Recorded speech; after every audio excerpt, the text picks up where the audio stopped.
السلام علیکم ورحمۃ اللہ وبرکاتہ۔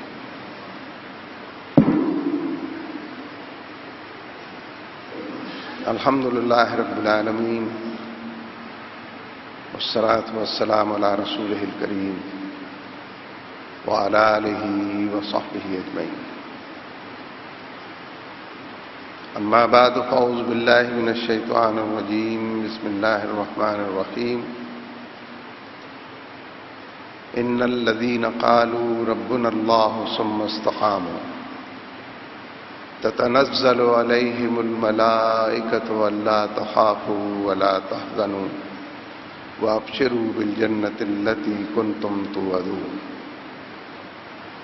نحن أولياؤكم في الحياة الدنيا وفي الآخرة ولكم فيها ما تشتهي أنفسكم وَلَكُمْ فِيهَا مَا تَدَّعُونَ نُزُلًا مِّن غَفُورٍ رَّحِيمٍ۔ صدق اللہ العظیم۔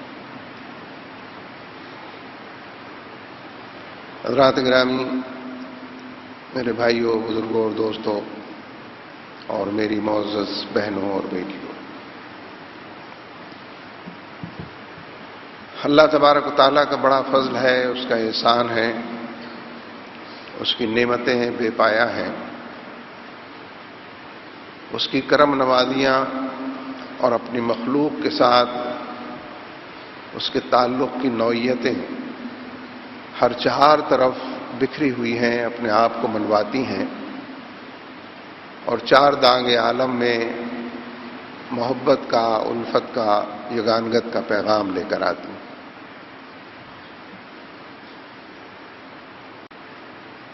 بندوں کا بھی عجیب معاملہ ہے، وہ بندے بھی کہ جو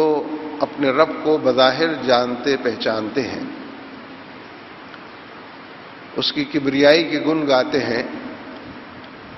اس کی بڑائی کو مانتے تسلیم کرتے ہیں، اور اس کے اول و آخر اور ملجا اور ماوا ہونے میں، جاننے میں کوئی کمی کسر نہیں اٹھا رکھتے ہیں۔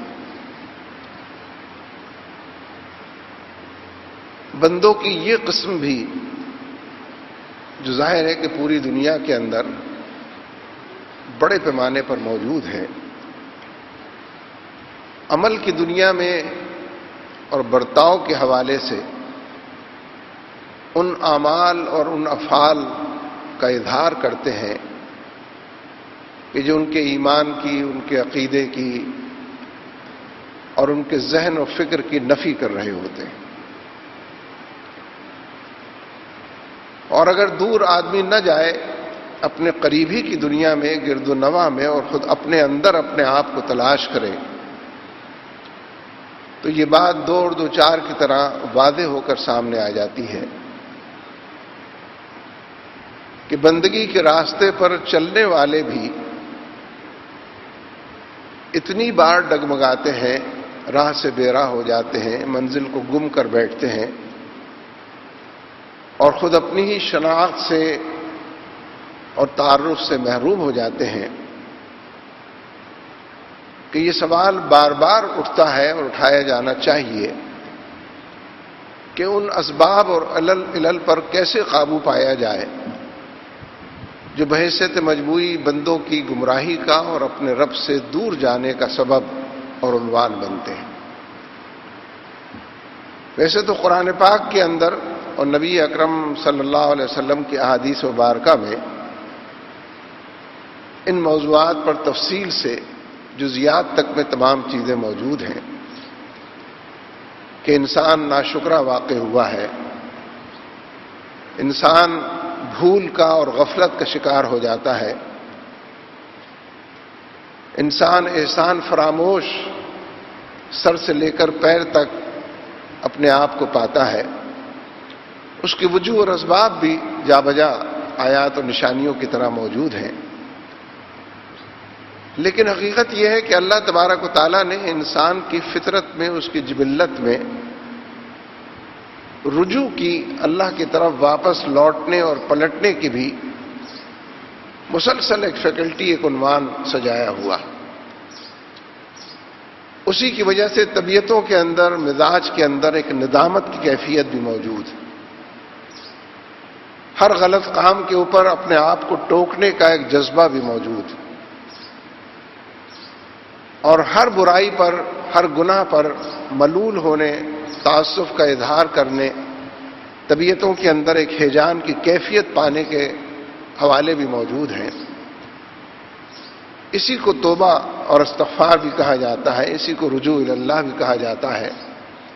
اسی لیے جا بجا جو صفت اہل ایمان کی بیان ہوئی ہے وہ پلٹنے والے، تائبون، لوٹنے والے، اپنے رب کی طرف بار بار رجوع کرنے والے اور توبہ اور استغفار کرنے والی کیفیت جو ہے۔ اور اللہ تبارک و تعالیٰ کو بندے کی یہ ادا بے حد پسند ہے، اس کا بار بار راہ سے بے راہ ہو جانا اور اس کا بار بار اپنے رب کی طرف پلٹنا۔ نبی اکرم صلی اللہ علیہ وسلم تشریف فرما ہے، صحابہ کرام حلقہ بنائے بیٹھے ہیں،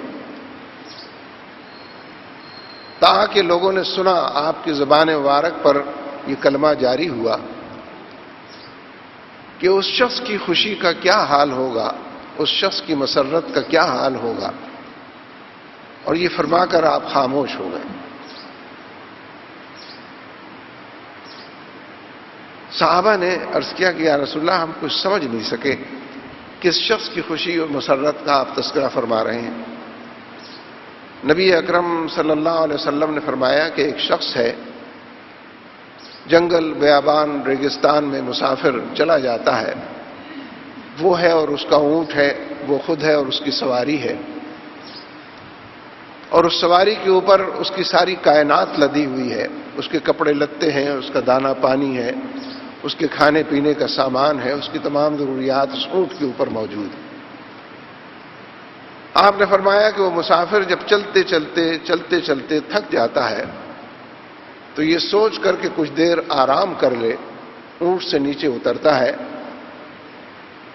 اونٹ کو کھڑا کرتا ہے اور قریب ہی لیٹ جاتا ہے اور اس کی آنکھ لگ جاتی ہے۔ آپ نے فرمایا کہ کچھ دیر کے بعد جب وہ شخص بیدار ہوتا ہے تو کیا دیکھتا ہے کہ اس کا اونٹ تو وہاں ہے ہی نہیں۔ وہ چاروں طرف دوڑتا، گھومتا پھرتا، اپنے اونٹ کو آواز دیتا ہے، لیکن اونٹ ہے، کوئی سوئی تو نہیں ہے کہ گم ہو گئی ہو تو نظر نہ آ رہی۔ ہر چہار طرف بآواز بلند اپنے اونٹ کو پکارنے کے بعد بھی جب اونٹ کا نام و نشان پتہ نہیں ملتا تو آپ نے فرمایا کہ وہ مسافر تھک ہار کر اپنی جگہ پر واپس بیٹھ جاتا ہے، اور اب اسے چاروں طرف موت کے مہیب سائے اپنی طرف بڑھتے نظر آتے ہیں، اور اسے یہ خیال ستاتا ہے کہ اب اس ریگستان میں دن کی گرمی میں میں ہلاک ہو جاؤں گا، رات کی سردی میں میں مارا جاؤں گا،